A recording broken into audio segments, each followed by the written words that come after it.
Linda began, her voice laced with disbelief as she looked at Megan. Susan, I can't believe this. Why aren't you discussing this trip with Tim? Do you really think he'll be okay with you going off on a trip like this, especially since you'll be the only married woman among a group of singles? You know Diane and Nancy, those two are probably going to hook up with someone the minute we land in Vegas, Susan snapped back, her frustration clear. Seriously? You really think Tim would say no? I'm so done with Mr. Perfect. It's not like I'm planning to cheat on him, I just need a break. My life's become so monotonous, there's no excitement anymore. Linda, a longtime friend, shook her head in disbelief. Susan, be cautious. I don't want to see your marriage crumble over a trip. Marriage, Susan scoffed. What Tim and I have is hardly passionate. We've been together for over 22 years, and I've never seen him truly passionate about anything. It's like living with Mr. Whitebread. What's going on with you, Meg? I thought you loved him. Why the bitterness? Linda asked, bewildered. Tim is the nicest man I know, Susan sighed heavily. I do love him, but I'm exhausted from living with Mr. Perfect. He never gets upset, avoids conflict, and won't stand up for himself. It's like he lets people walk all over him. Remember New Year's Eve? Greg Mason was picking a fight with Tim, calling him a coward. Tim just walked away. He should have stood up for himself, but he didn't. I started to wonder if he really is a coward. Seeing Susan's distress, Linda reached out to comfort her. You need to talk to him, Meg. Try to make him more assertive. I've tried, Linda, 1,000 times. He's convinced that violence never solves anything. It drives me up the wall. That's why I need a break, Susan said, forcing a smile. Besides, what happens in Vegas stays in Vegas, right? Linda returned a forced smile but couldn't shake off her worry for her friend. Tim Harris was undeniably a good guy. Standing at just over 6 feet 4 inches and weighing about 260 pounds, he kept himself in shape with early morning runs and regular workouts. His path to adulthood began with joining the U.S. Navy straight out of high school due to financial constraints. 4 years in the Navy allowed him to fulfill his dream of going to university. When he got admitted, Tim chose to major in finance and accounting. Despite being older than his classmates, he tackled his studies with a serious commitment, shunning the typical college fun and focusing on achieving the best grades possible. It was during the early days of his junior year that Tim's life took a turn when he met Susan Young, introduced by a friend in the student cafeteria. The three of them shared lunches, and Tim found himself both comfortable and intrigued by Susan. Standing at 5 feet 6 inches tall, Susan was captivating with her short, dark hair and sparkling blue eyes. After Susan gave Tim her phone number, he called her, leading to a series of casual dates. Their budding relationship quickly solidified into something more serious. One evening, after dinner and a drive back to the dorms, Tim pulled into a local park and turned off the engine. He looked at Susan with a mix of nervousness and determination. Meg, look, I need to talk to you. Just talk, Tim, she replied, her eyes questioning. Yeah, we've been dating for a few months, and I need to tell you how I feel, Tim stammered. Susan sat silently, her eyes twinkling. This isn't easy, Tim muttered, visibly uncertain. Meg, I love you. I want to marry you. Susan's eyebrows lifted in surprise. Tim, how do you know?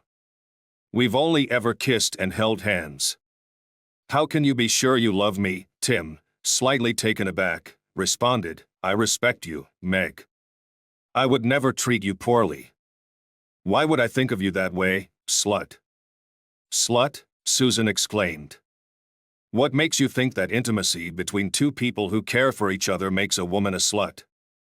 Tim, I'm not sure you really love me. It seems like you want someone like Mother Teresa, not someone with real emotions. Susan leaned back, her frustration evident. Tim raised his hands defensively. Wait, Meg, hold on. That's not what I meant. I've been in the Navy for 4 years. and the women I met weren't exactly like you. I just wanted to make sure I treat you right." He paused, then spoke softly. "I do love you, Susan Yun. I want you to be my wife. I want to spend the rest of my life with you." Tears welled up in Susan's eyes as she reached for him. "Oh, Tim, I do love you. You're the sweetest, most considerate, and compassionate person I've ever met.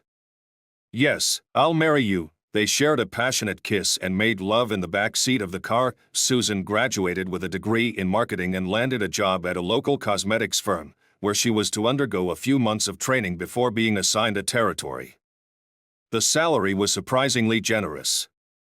Although Tim still had a year left for his degree, they didn't want to wait and married shortly after. They moved into a small apartment near the university. Susan worked while Tim studied, and it seemed to work well. After graduation, Tim secured a job as a junior accountant in the area. With both their salaries, financial concerns were minimal. When Susan became pregnant a year later, they decided she would take maternity leave and return to work after finding suitable daycare.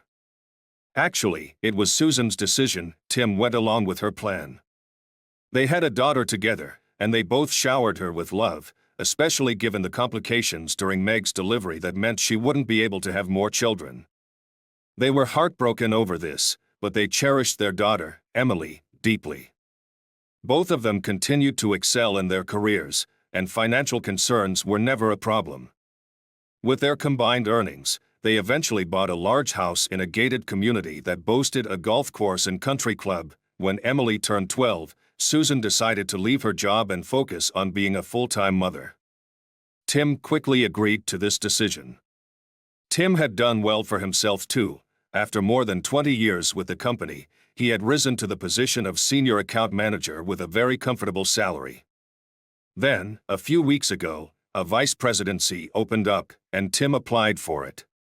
He felt confident, knowing he was more than capable of handling the role. A few days later, David Reed, the CEO, called Tim into his office. "Tim, it's good to see you. Please, have a seat. Make yourself comfortable." "Coffee?" David offered. "No thanks, David.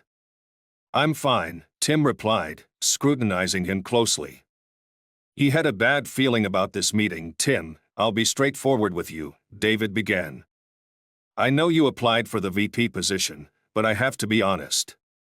You're not going to get it, despite your intelligence and capability." Tim fought to keep his anger in check. "All right, David. Lay it out for me." "Why not?" David smiled gently. "Tim, you're simply too decent a person. No one in this company has ever worked with someone like you. You're incredibly knowledgeable, considerate, easy to work with, and kind to everyone. Our clients hold you in high regard, which is why we want you to stay in your current role." Tim pressed on. "And what's the other reason, David?" "I think I deserve to hear that," David nodded. "You're right. The other reason is that you're too nice. You lack that killer instinct. You don't know when to go for the jugular. Negotiations, for instance, you're just not aggressive enough. Let's not fool ourselves." "You know I'm right," Tim nodded in agreement. He knew Reed was accurate. It wasn't that he couldn't be tough, it was that he had chosen not to be. He didn't want to take that ruthless path anymore. He'd had enough of it. Rising from his seat, he shook Reed's hand and left. He'd have to tell Susan that the VP position had slipped through his fingers. She wouldn't be surprised. She knew Tim well. Sitting at his desk, Tim gazed out the window. For a rare moment, introspection took over, making him reconsider the persona he had carefully crafted since leaving the Navy. Years ago, he had decided to reshape himself into the person he had become. He had sworn off violence in all its forms, whether physical or verbal, and even worked hard to erase any hint of aggression from his personality. This change wasn't particularly hard for Tim, as he was naturally a kind person. However, he had buried a darker side deep within, one he vowed never to let resurface. Now, he wondered if he had swung too far in the opposite direction. His thoughts drifted back to his Navy days, the grueling training in the cold, dark hours on the beaches of Coronado and underwater at San Clemente, where screams were swallowed by the silence.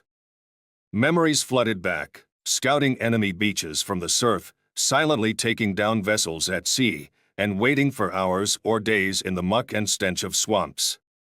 He had been trained thoroughly, becoming skilled at quietly neutralizing threats with a knife, a garrote, or his bare hands. For over 3.5 years, Tim served as a Navy SEAL, a well-oiled killing machine. Iraq, Afghanistan, he had been there. The night was his domain. His hands never trembled, and he felt no remorse. His kill count was legendary, and his fellow SEALs would follow him to the ends of the earth. As his enlistment came to an end, he felt the toll it had taken on him. He knew he was on the brink of a breakdown and was relieved when his service ended. He made a solemn vow and never to let that dark side of him resurface. But now, he wondered if he had overcompensated. Did he fully agree with David Reed? He lacked the ruthless edge necessary for a VP role only because he chose not to embrace it. He realized he had hit the ceiling at his firm. He'd always remain in his current position. But were cracks starting to show in his new persona, he wasn't looking forward to telling Meg about his conversation with Reed. Their marriage had been less than happy in recent years. Meg had become increasingly abrupt and snappish, often criticizing him and appearing almost contemptuous. Tim frequently had to control his temper and walk away from potential conflicts. They seemed to have drifted apart. Tim's thoughts wandered back to the New Year's party when he had almost lost his composure. Greg Mason, visibly drunk, had taunted him. "Hey, Jack," Mason slurred, "how's my bitch Jack boy? Did you grow some balls yet?" The 6'5" Mason laughed heartily as Tim stood motionless, staring at him, while Susan watched in silence. "It's okay, Jack," Mason continued mockingly. "We know you don't like getting hurt." He laughed uproariously as Tim turned and walked away. The night at home was unpleasant, as Susan couldn't wait to confront him. "What the hell is wrong with you?" she hissed. "How can you let that jerk make a fool of you? He made you look like a wimp. Why didn't you stand up for yourself?" Meg demanded. Tim, feeling drained, replied, "What exactly did you want me to do, Meg? Should I have physically confronted him? Or come up with some sharp retort? He was drunk, and I didn't want to cause a scene." "Just let it go." Meg shot him a scornful look and retorted, "So it's better to look like a coward? Sometimes, I really question you." With that, she stormed out of the room. Neither of them slept well that night. Tim's thoughts lingered on their current situation. It wasn't just about that one night, something deeper was wrong in their marriage. Meg seemed perpetually dismissive, and their intimacy had vanished. Tim felt a growing disconnect, especially since Meg's lack of interest was a major turnoff. Who could feel inclined to make love to someone who seemed uninterested? At a crossroads in his life, Tim found himself engulfed in confusion and apprehension.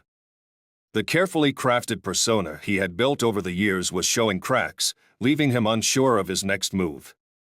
Shaking his head, he pushed these worries aside for the moment. Later that evening, after dinner, Tim shared his conversation with David Reed with Meg.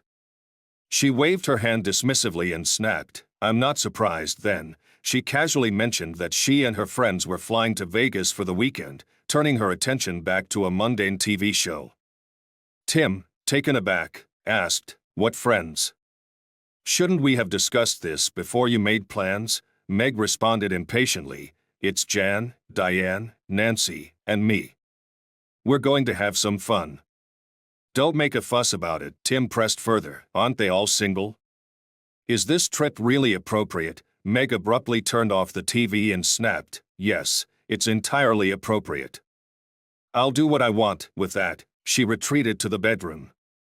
Tim sighed, feeling as if things were spiraling out of control. He sensed that things might worsen before they got better, if they got better at all. Returning home that evening, Tim saw Meg's suitcase, reminder of her upcoming Vegas trip. His curiosity got the better of him, and he opened it, discovering new, provocative lingerie from Victoria's Secret, items she hadn't bought or worn in ages. Unbeknownst to Tim, the cracks in his facade were widening. "Dinner's ready," Meg called, breaking the silence. Tim brought down the suitcase and asked where she would be staying. Caught off guard, Meg replied, "We'll be at the Rio, but don't call there. Just use my cell if you need me." "I'll have it on," Tim nodded, knowing what he needed to do. He woke up early that Friday, quietly getting ready for work without disturbing Meg. Arriving at his office well before anyone else, he settled at his desk with a steely resolve. Enough with the games. Time to call in some favors, he muttered as he picked up the phone. "A Venetian, how can I direct your call?" a female voice answered. "Tom Davis, please," Tim requested. "I'm not sure if the chief is in yet." "Would you like to leave a message?" the voice replied. "Try him anyway," Tim insisted. The phone was answered after just one ring. "Davis," a deep voice said. "Hi Tom, this is Tim Harris," Tim spoke softly into the handset. After a brief pause, Tom replied, "Tim, it's been a while. How are you? I need a favor, Tom," Tim said, detailing his situation.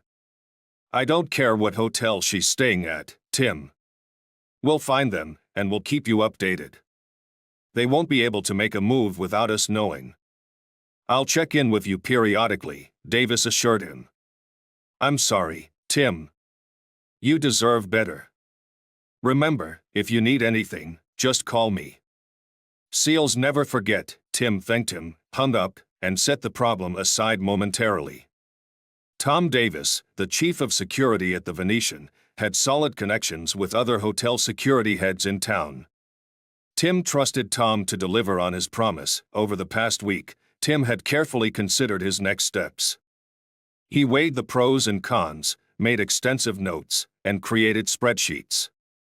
He saw little downside and felt confident about his decision. Reaching for the phone again, he dialed a long-distance number. "Russo, Simon," a female voice answered. "Mike Russo, please," Tim requested. "I'll transfer you to his personal assistant." "Hold on, please," came the reply. "Mr. Russo's office," another female voice answered. "Mr. Russo, please. Tell him it's Tim Harris." "I'm sorry, Mr. Russo isn't taking calls right now." "Can you tell me what this is about, honey?" Tim said softly. "If Mike isn't on this line in 2 minutes, you might find yourself without a job. Just tell him Tim Harris wants to speak with him and do it now." There was silence, followed by the sound of the phone being placed on a hard surface. Tim didn't have to wait long. "Tim, you son of a bitch," a hoarse voice bellowed. "I should be furious with you. You said you'd keep in touch. It's been, what, almost 8 years since I saw you. You know, I ought to slug you for disappearing like that," Mike said, his voice a mix of irritation and affection. "How have you been?" "Catch me up, geez, Mike, cool it a bit. I've been climbing the corporate ladder, though I never quite reached your heights," Tim chuckled. "Tim, it's great to hear from you. It's been too long. Seriously, we need to keep in touch. All of us do." "We were like a band of brothers," Mike said, the emotion in his voice almost making Tim choke up. "You're right, Mike. We should definitely do something about that. But first, I need a favor." "It's money, Mike." "I need some money, is that all?" "Just tell me how much and where to send it," Mike roared into the phone. "I'm not sure yet," Tim said, outlining his plans. "Okay, Tim, I'll set up a credit line for a couple million at my bank. You can draw from it as needed. If that runs out, I'll put in another couple of million." "Mike, we need to discuss the interest rate and repayment schedule," Tim insisted. There was a pause, and then Mike exploded. "You dumbass. You think you can insult me? Interest? Repayment? If you were here, I'd break your neck." "Well, maybe not me, but I'd have one of my guys do it," he chuckled. Tim laughed. "Okay, Mike, calm down. We can talk about that later. I'm sure I'll see you in person in the next couple of months anyway." "I'm serious, Tim. If it weren't for you, I wouldn't be where I am now. I owe you everything. Remember, whatever you need, just call me. Seals never forget, Mike pleaded. Thanks, Mike. I know, Tim replied softly. They wrapped up the details and ended the call with promises to meet soon. Tim glanced at the clock and realized the morning had slipped away. He pressed the intercom and asked Tina, his secretary, to come into his office. Hi, Tina. Please, have a seat, Tim said, studying her closely. Tina, a well-regarded, 40-something divorced mother of two, had worked for Tim for over 6 years, and he held a lot of respect for her skills. Tina, do you remember when I first interviewed you for this job? Tim asked. Tina nodded, saying, you thought I was overqualified because I had a master's in business management from Wharton. I told you I wanted a position that would allow me to spend time with my growing kids, and money wasn't my main concern. My ex was covering alimony and child support. Exactly, Tim replied. I have a proposition for you. Please, relax and let me explain. Back in Vegas, Meg and Linda, looking a bit worn out and bleary-eyed, settled down for a late breakfast the next morning. Damn, January, I really overindulged last night. I'm feeling awful now, Meg confessed with a chuckle. But you know what? I think it did me some good. I might do it again tonight. We both had a bit too much fun, Linda chuckled. We're lucky some of the guys we danced with didn't push it further, Meg grinned. Maybe it wouldn't have been so bad. Remember, what happens in Vegas stays in Vegas. Later that night, Linda found Meg waiting in the lounge. Meg, Linda began, I hope you won't be mad, but I met someone today who asked me to dinner. I'm meeting him in the dining room in a few minutes. Good for you, January. That's great, Meg enthused. Don't worry about me. I'll grab a bite, have a few drinks, and then call it a night. Enjoy your dinner, January. I really mean it, Linda grinned. Well, I have a few minutes, so I'll join you for a drink first. Don't want him thinking I'm too eager. Just then, a booming male voice interrupted. Well, look at this. 2 beautiful women sitting all alone. That's criminal. The girls looked up, startled. What the hell are you doing here, Greg? Meg demanded. Where else would I be, Susie? I'm a liquor salesman. I come to Vegas 1 weekend a month to handle things here all at once, and then I use the weekdays for local trade. But what are you gals doing here? Greg Mason asked. Just a weekend getaway, Greg, Linda replied, a bit regretful for sharing that information by yourselves. I'm surprised, Susie. Jack boy let you come to Vegas alone? I always thought he was a wimp, but I didn't think he was that clueless. Mason laughed. Meg's lips tightened, and she snapped, watch your mouth, Greg. I don't like you putting Tim down. Mason quickly backpedaled. Damn, I'm sorry, Meg. Sometimes I'm too stupid for my own good. I really do apologize and will apologize to Tim when we get back. You guys are good people, Meg, pleased with Mason's reaction to her anger, smiled. Maybe he wasn't as much of an ass as she thought. Anyway, he was certainly good-looking. Linda hesitated, checking her watch.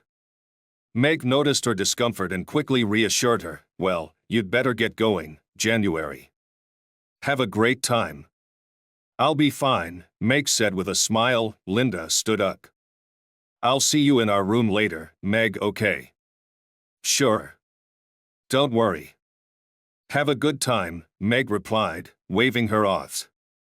They watched Linda walk swiftly across the lounge and into the large lobby. Turning to Greg, Meg said, Greg, please believe me, I really appreciate the apology, okay, Meg? Greg said, with a sincere tone.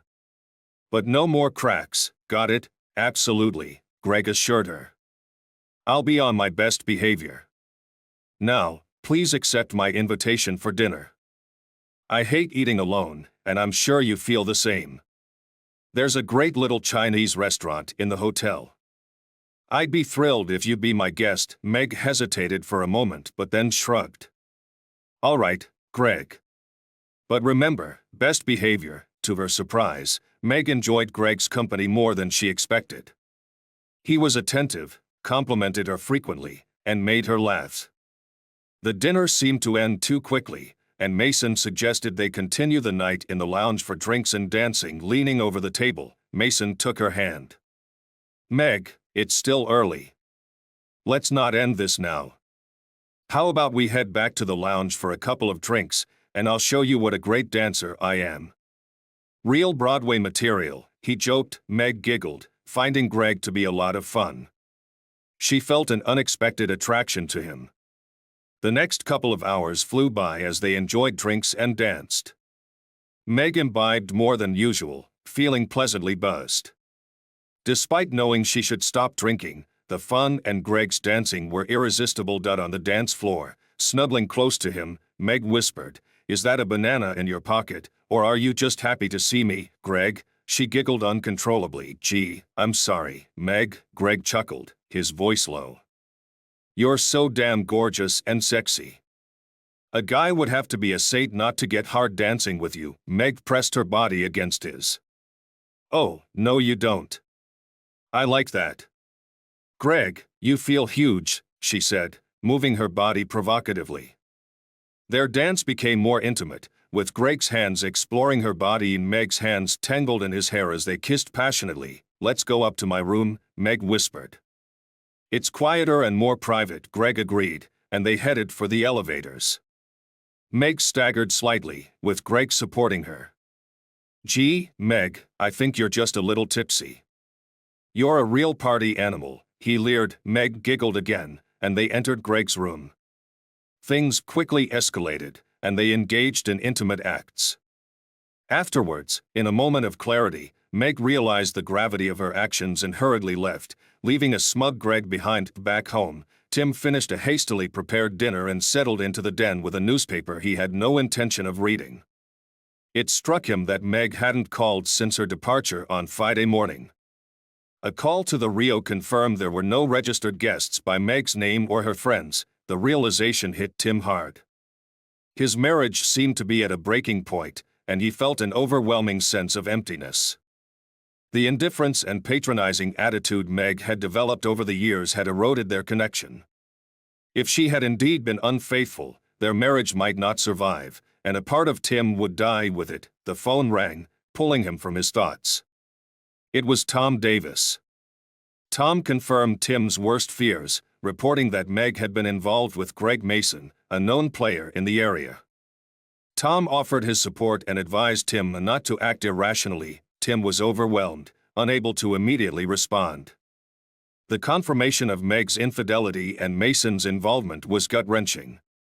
Tom urged him to take his time, fix himself a drink, and keep the information private. In a stunned stupor, Tim gripped the arms of his chair, tears streaming down his face. The woman he loved had betrayed him, and he was consumed by the pain. Anger quickly replaced his shock, focusing on Mason. Vengeful thoughts crossed his mind, contemplating Mason's demise. He recognized the dangerous path he was on as old instincts resurfaced. Taking a deep breath, Tim reminded himself of who he had become and refused to regress. Accepting that the marriage was effectively over, he couldn't bear the thought of sleeping in the bed he had shared with Meg. He packed his belongings, made hotel reservations, and decided to face Meg when she returned. On the flight home, Susan and Linda shared a strained silence. Linda had exploded when she discovered Susan's lapse in judgment, leading to a bitter argument. As the plane descended, Linda took Meg's hand gently. "Look, Meg, let's not destroy our friendship. I'll stand by you no matter what you decide. But you do realize the days ahead won't be pleasant." "I know, Jan," Meg sighed heavily. "I was drunk and made a mistake. I hate what I've done, but it happened, and I have to accept it. What Tim doesn't know won't hurt him. It's not like we have much of a sex life anyway." Linda's eyes narrowed. "You're not going to tell him then?" "You know I won't say anything, but what if he finds out in the future?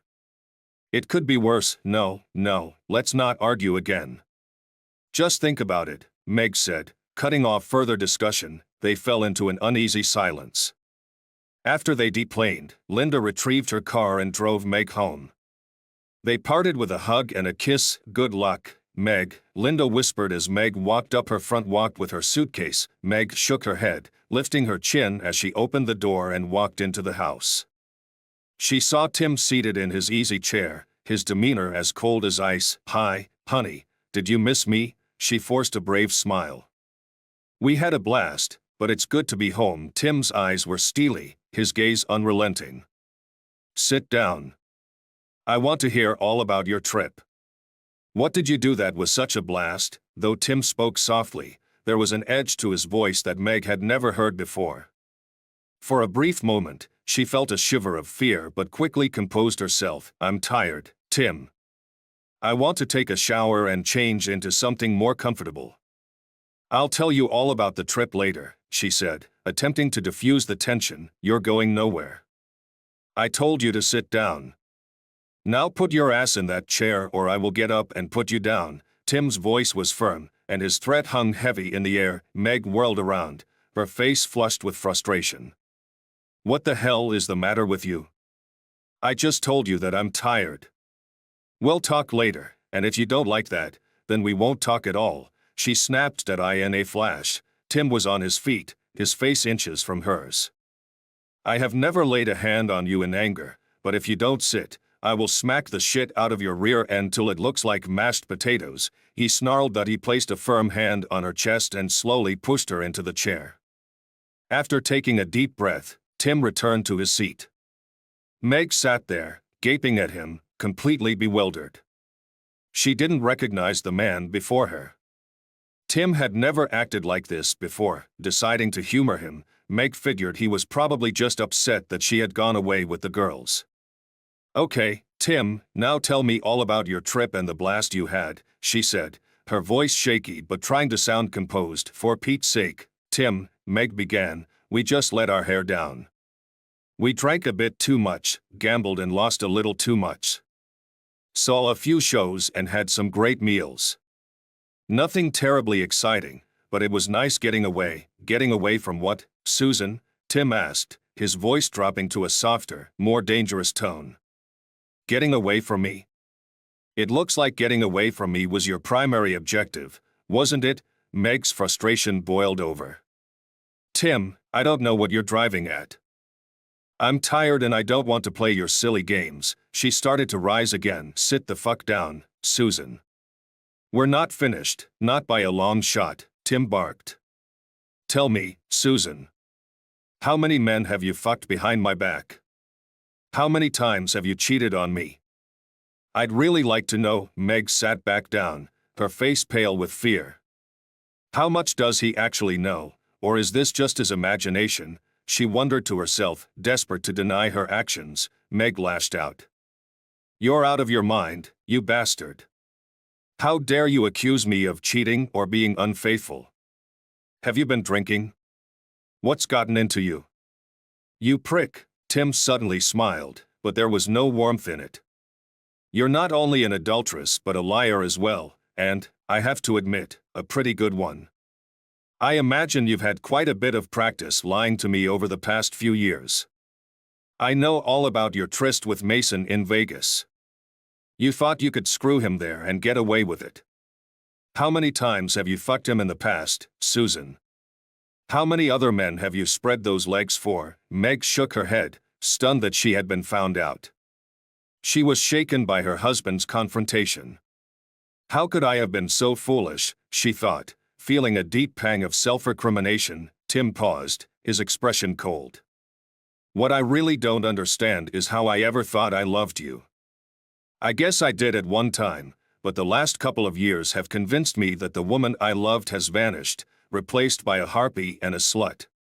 Well, now you can fuck Mason again, and anyone else you wish.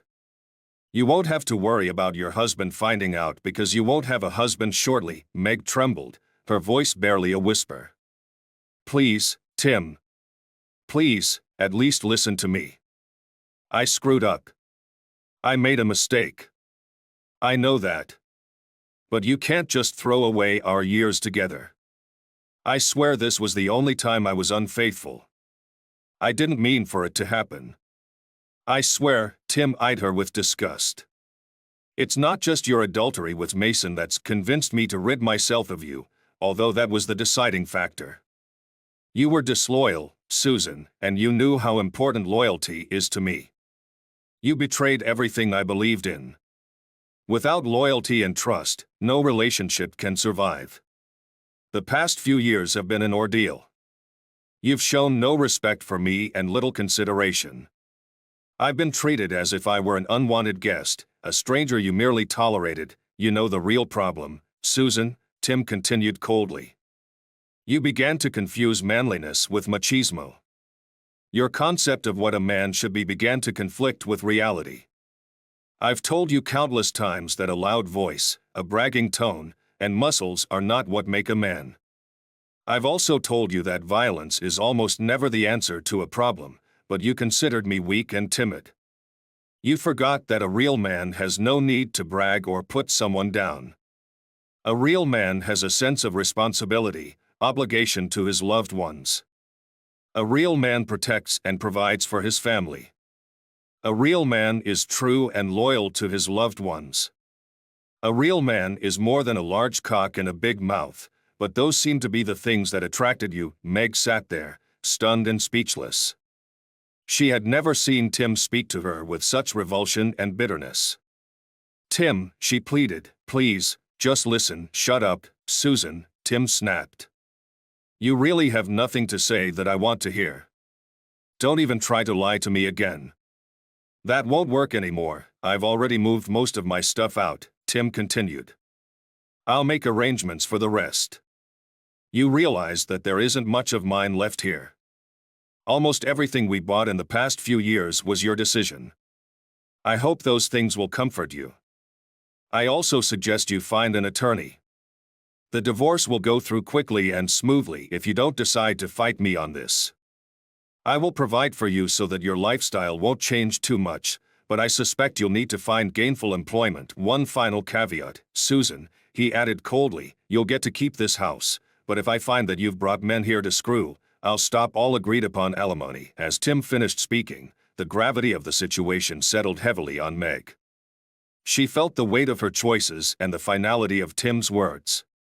The house, once a home filled with memories, now felt cold and unwelcoming.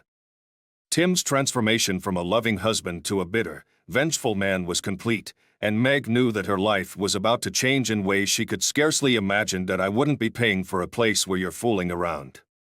If you push back, I'll just use those pictures I've got of you and Mason. It's your call. Tim got up and looked at her, sadness and regret weighing heavy in his heart. It's such a shame, Meg. We could have grown old together, he said, before turning and walking out of the house, and her life, the next few months flew by for Tim. He threw himself into his business, grateful to have Tina by his side in her new role as the Director of Human Resources. Her relentless work ethic and expertise made all the difference. Before long, they had a solid team in place, with growing interest from potential clients. The divorce process went smoothly, despite Meg's numerous attempts to reach out, which Tim coldly ignored. It only took a few months for the divorce to be finalized. Tim kept in touch with his daughter Emily, speaking with her frequently after moving out. She constantly reminded him that her mother was beside herself, desperate to do anything to reconcile. But Tim was firm, explaining that reconciliation was out of the question. Eventually, Emily stopped trying. Tim made a point of calling her every week, keeping his promise to stay in touch. One day, while he was in his office, a messenger dropped off a large brown envelope with Laura, his new secretary. Tim, you've got a FedEx delivery from Mark Stevens. Should I bring it in? She asked over the intercom. Tim knew exactly what it was. His attorney had called the day before. A chill ran down his spine as he told Laura to bring it in. After she left, he just sat there, staring at the envelope, not opening it, not even touching it. Inside were the final papers declaring that he was now officially a single man, no longer married. The marriage was over. He sat there quietly, reflecting on the emotions that suddenly resurfaced, emotions he thought he had buried. Sadness washed over him, and an emptiness gnawed at his insides, a void he couldn't fill. He realized that, in part, Meg's distance was due to his own reluctance to confront her about the changes in their relationship. He should have been more assertive, never allowing the coldness that had crept in. Maybe if he had been tougher, the whole mess could have been avoided. But in the end, it was her choice. She was an adult who knew the consequences of her actions. Still, Tim told himself, that was in the past. It was time to look forward. Unbeknownst to Tim, Meg received her copy of the divorce papers 2 days after he got his. They arrived in the mail from her attorney. She sat at the kitchen table, just staring at the envelope, not touching it, not opening it. She knew exactly what was inside. Her face crumpled, and tears welled up in her eyes. She blinked them back, trying to pull herself together. She couldn't accept that her marriage was over. She knew she still loved him and always would. But she also knew that her own actions had led to this. Despite everything she had tried, she couldn't think of anything else to do. She needed to come up with something, anything. Tim hadn't forgotten about Gregor Mason. A couple of months after the divorce was final, he started frequenting the bar that Mason occasionally visited, conveniently located within walking distance of his office. He would drop by for a drink after work, and before long, he was a familiar face there. A few weeks passed, and one evening, Tim heard loud, raucous voices coming from a side room. He recognized Mason's voice, loud and obnoxious. "Hell, I've been screwing half a dozen married women these last few months. They're all whores when it comes down to it," he laughed, his cronies laughing along with him. Tim moved toward the entrance of the room and looked in. Mason spotted him immediately and sneered. Well, look who's here. How's it going, Jack? Did Susie finally kick your sorry ass out? Couldn't measure up after me, huh?" He laughed crudely. "What makes you think any woman would want a piece of trash like you, Greg? A dildo's a better bet." "From what I hear, you can't even get it up half the time," Tim replied slowly and deliberately, his eyes locked on Mason. "Why, you little prick. I'll teach you to respect your betters," Greg bellowed, charging at Tim. What happened next was almost too quick to follow, but suddenly, Mason was sent flying back into a table, which collapsed under his weight. He struggled to his feet, fury and hatred blazing in his eyes. He grabbed an empty beer bottle, murder in his heart. "You motherfucker. I'll kill you for that," Mason snarled. No one noticed the small smile on Tim's lips as Mason lunged at him again. Seconds later, Mason was on the floor, and a later medical exam revealed that he had a fractured spine, a broken pelvis, a ruptured spleen, and severe damage to his testicles. A call to 911 brought an ambulance and the police. After investigating, it was determined that Tim had acted in self-defense, and no charges were filed. After the commotion died down and the police finished their questions, Tim got up and left the bar, heading home. He felt good, not because he had hurt Mason, but because he hadn't lost control and killed him, which he easily could have done. Maybe, just maybe, a little bit of violence is the answer sometimes, he mused. As the months passed, Tim's new company continued to thrive. He made sure to hire only the best, people with top-notch expertise, and rewarded them well. He treated every client with respect, fairness, and a commitment to their best interests. He discovered that the keys to success in business weren't complicated: offer excellent services, charge fairly, and do everything possible to earn your clients' loyalty. His approach worked, and he soon found himself leading a very successful business. But why wasn't he happy? Why wasn't he content? He wouldn't, or couldn't, dig into the reasons for his discontent. He refused to dwell on it. A single life, lost love, he never spoke about it to anyone. And he never would.